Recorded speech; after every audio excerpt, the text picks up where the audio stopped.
Alhamdulillah, wassalatu wassalamu ala rasulillah. Les louanges reviennent de droit à Allah. Qu'Allah couvre d'éloges et salue son prophète Mohammed. Amma ba'd, fa marhaban bikum jami'an. Bienvenue à tous. On continue notre série au sujet des noms d'Allah. Nous sommes en direct le mardi soir, cette fois-ci à la place du lundi, exceptionnellement.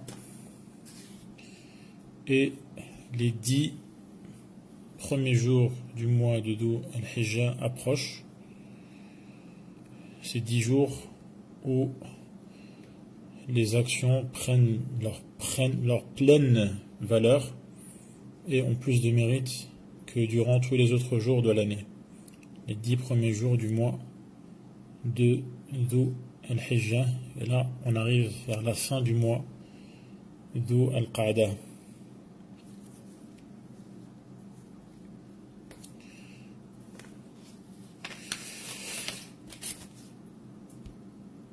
Et donc, la dernière fois on s'était arrêté en pleine explication du nom d'Allah Al-Hakim. Et donc je vais reprendre ici les éléments qu'on a mentionnés la dernière fois et je vais terminer l'exposé au sujet de ce nom. Al-Hakim, donc qui est dérivé de la racine Hakama, qui évoque la notion de maîtrise et de parfaite sagesse.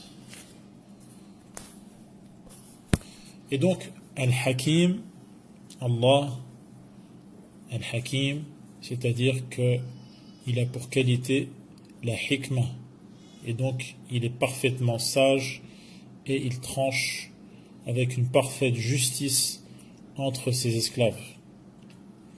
Car la hikmah signifie posséder une large connaissance en étant donc au fait des tenants et des aboutissants, c'est-à-dire de tout ce qui permet de prendre la bonne décision et d'estimer chaque situation telle qu'il se doit.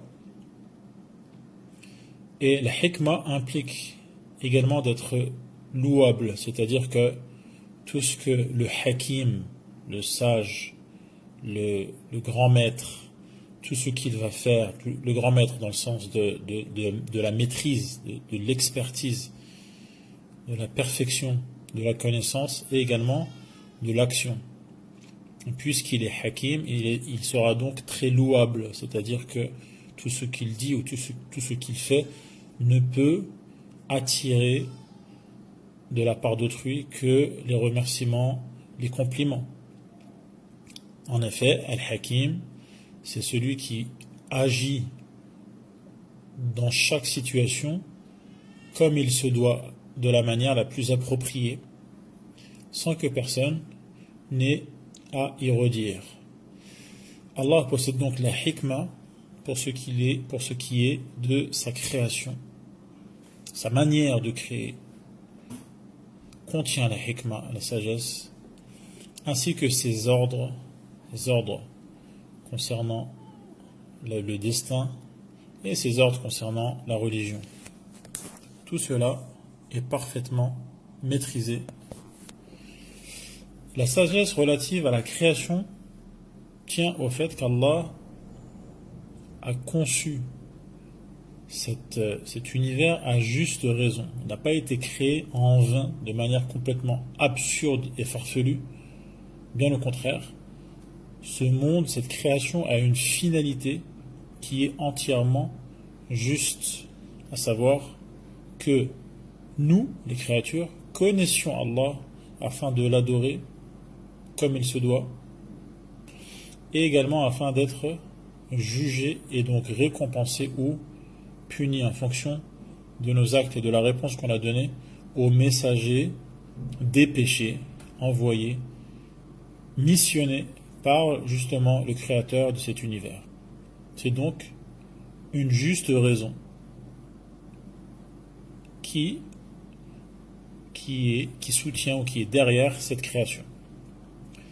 Allah, Al-Hakim, a agencé sa création de la manière la plus harmonieuse. Il suffit de lever les yeux vers le ciel, de les rebaisser vers les horizons de cette planète, de les retourner vers notre propre corps pour en voir le fonctionnement et voir que tout cela est harmonieusement organisé, suivant un ordre parfait. Allah, Al-Hakim, a donc donné à chaque créature l'aspect qui lui convient. Les créatures aquatiques ont l'aspect qui convient à la vie dans l'eau, en mer ou en rivière. Les oiseaux qui volent, qui fendent les airs, ont l'aspect corporel, morphologique qui convient à leurs conditions d'oiseau. Et ainsi de suite, pour chaque créature.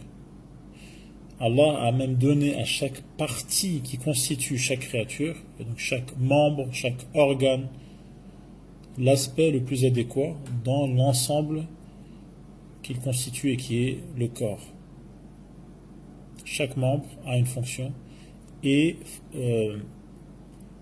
est organisé en connexion avec les autres membres d'une manière remarquable. Si bien qu'on ne remarque rien de disgracieux, rien d'inutile, aucune faille, aucun défaut, aucune imperfection.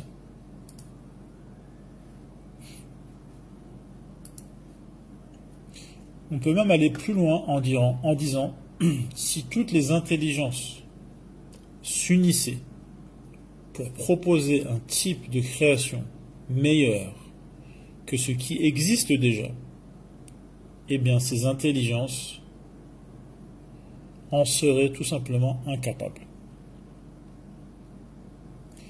Et donc, cette notion de perfection, de parfaite maîtrise, de profonde sagesse, qui est la notion de la hikmah, mieux on connaîtra Allah et plus on en sera convaincu. Donc lorsqu'on connaît les qualités d'Allah, lorsqu'on est équitable et qu'on ne s'oppose pas à la vérité, qu'on la reconnaît lorsqu'elle apparaît, lorsqu'on a pour foi qu'Allah détient la perfection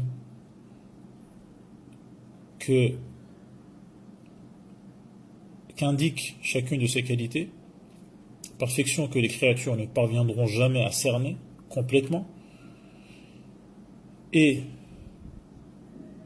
que la perfection d'Allah est bien plus importante et plus imposante que toute perfection concevable ou imaginable, lorsque ces notions grandioses, profondes, bouleversantes pour les personnes douées de raison et les personnes sensibles à ces réalités, lorsque ces notions habitent notre esprit, elles sont bien présentes, on comprend que les actes d'Allah, que les créatures réalisées par Allah et tout ce que Allah leur a accordé représentent en fait ce qu'il y a de plus parfait, de plus beau, de plus harmonieux et de mieux fini. Telle est l'œuvre d'Allah qui a tout façonné à la perfection, comme on peut le lire dans Surat An-Naml, les fourmis. En matière de perfection et de beauté, l'acte dépend de l'acteur. Donc, mieux l'acteur sera, mieux l'acte réalisé par cet acteur. L'acteur dans le sens de celui qui agit, bien entendu, le sujet, celui qui réalise l'action. Plus il sera parfait, et plus ses actes le seront également.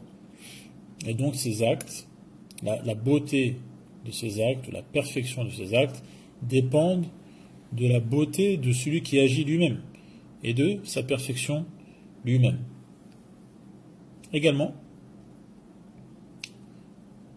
la décision est attribuée à celui qui l'a prise. Lorsque la décision est une bonne décision, on peut en déduire que celui qui a pris cette décision est quelqu'un qui réfléchit bien, quelqu'un qui raisonne comme il se doit, quelqu'un qui est capable d'analyser une situation et de répondre, de donner la meilleure réponse qui convient à un cas de figure précis. Or, comme personne ne ressemble à Allah, laysa kamithlihi shay, rien ni personne ne peut ressembler à Allah, ne peut être comparé à Allah pour ce qui est des qualités, pour ce qui est de la grandeur, pour ce qui est de la beauté. Aucune comparaison n'est possible entre le Créateur et la créature. Également, personne ne ressemblera à Allah pour ce qui est des actes. Les actes réalisés par Allah seront forcément plus grandioses, plus beaux, plus parfaits que les actes réalisés par nous, les faibles mortels. Allah a d'ailleurs mis ses esclaves au défi. Il a lancé un défi à ses esclaves, le défi de trouver un défaut ou une quelconque faille dans les éléments qu'il a créés. On peut le lire dans de nombreux passages du Coran. Et donc celui qui, par étourderie ou par culot, prétendrait trouver une faille dans cet univers, un défaut de fabrication, celui qui prétendrait cela afficherait au grand jour sa folie, son ignorance devant toutes les personnes raisonnables. Et si défaut il n'y a pas, eh bien, c'est que ce monde a été créé de la manière la plus hakim, et donc de la manière la mieux maîtrisée, ce qui est donc le sens de al-hikmah. Et celui qui a cette qualité est al-hakim. Concernant la sagesse, on a vu donc la sagesse relative à la création. Concernant la sagesse d'Allah relative à ses lois et à ses ordres, on remarquera qu'Allah a instauré un règlement. Il a fait descendre des livres, At-Tawrah, à Moussa, Moïse, Al-Injil, à Isa, Jésus, Suhufi Ibrahim, les feuillets de Ibrahim, wa Moussa, les feuillets de Moïse également. Et le dernier des livres, donc également Az-Zabour pour David. Et le dernier des livres est le plus grandiose et majestueux qui est Al-Qur'an, le Coran, révélé à Muhammad, à lui et à ses frères prophètes, éloge et salut. Allah a donc fait descendre des livres contenant des lois. Il a envoyé des messagers, tout cela, afin que les gens le connaissent et l'adorent, comme Allah l'affirme. Allahu alladhi khalaqa sab'a samawati wa min al-ardi mithlahun yatanazzalu al-amru baynahun lita'lamu anna Allah ala kulli shay'in qadir wa anna Allah qad ahata bi kulli shay'in ilma. Allah affirme qu'il a créé ce monde céleste et terrestre afin qu'on le connaisse et qu'on sache qui il est, quelles sont ses magnifiques qualités. Et donc, l'aimer, le redouter et espérer sa récompense, et ainsi l'adorer comme il le mérite. Et donc Allah a fait tout cela, il a créé, il a fait descendre des livres, missionné des prophètes, des messagers, afin que les gens le connaissent et l'adorent. Et c'est la plus grande des sagesses. Y a-t-il plus profonde sagesse que d'organiser la création de cette manière? Et y a-t-il également plus grande faveur que d'organiser les choses de cette manière qui nous permettent, nous, les faibles humains, de connaître qui est notre Créateur et de l'aimer et d'avoir le privilège de l'adorer, pour ensuite être récompensé par lui-même, alors que c'est lui-même qui nous a permis de réaliser tout cela en vérité. Ainsi, connaître Allah et l'adorer exclusivement, lui vouer un culte pur, le monothéisme, le tawhid, lui vouer toutes les formes d'adoration comme l'inclinaison, la prosternation, le jeûne, l'amour profond, l'amour d'adoration, la crainte profonde, la crainte d'adoration, l'espoir, les invocations, etc. Vouer tout cela à un seul qui est Allah, le louanger, c'est-à-dire répéter les compliments qu'il mérite, le mentionner, parler de lui, comme on espère le faire ce soir, le remercier, vanter ses mérites. Dans l'absolu, tous ces actes sont les meilleurs cadeaux qu'Allah a offerts à ses esclaves. Nous permettre de nous épanouir en accomplissant ces adorations. Y a-t-il plus grand présent, plus grande faveur? Ces faveurs sont les meilleurs hauts faits, les meilleures qualités distinguées qui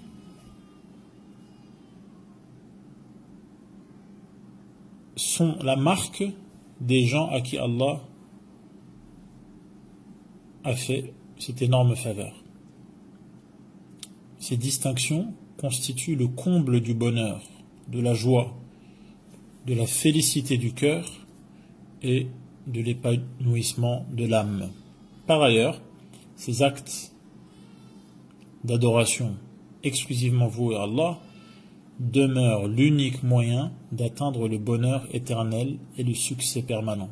Il n'y a pas d'autre moyen d'être heureux sur terre et dans l'au-delà que de se tourner exclusivement et entièrement vers le créateur de cet univers et l'adorer. Si les ordres et les lois d'Allah ne contenaient que cette sage raison, qui est de n'adorer que lui, cela aurait été largement suffisant. Celle-ci, cette sage raison, la sage raison de notre création, est en effet la source de tous les avantages. Elle est le plaisir le plus intense. Elle est le plus important moyen et la plus noble fin. Aussi bien d'un point de vue de la fin, la finalité de l'adoration, que le moyen qu'est cette adoration, de se rapprocher d'Allah et de bénéficier de sa récompense, il n'y a rien de plus sage. C'est pour cette sage raison que la création a vu le jour.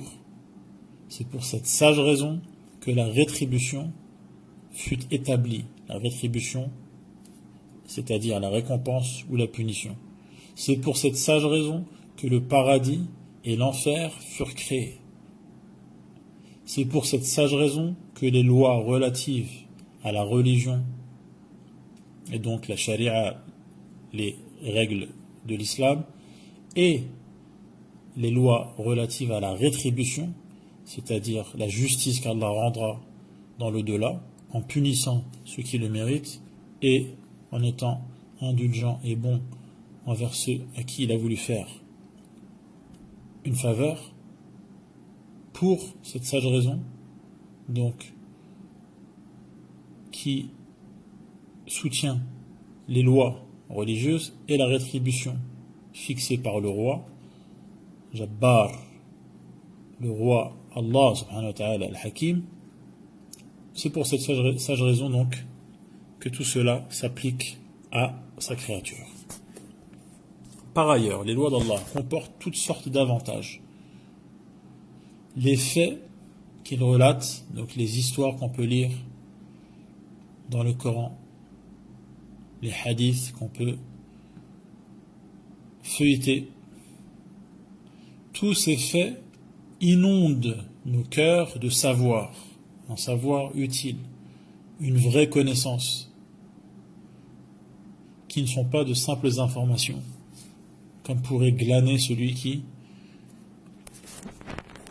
surfe sur Internet ou qui consulte un vulgaire journal. Non, les informations qu'on trouve dans le Coran sont le savoir utile qui inonde le cœur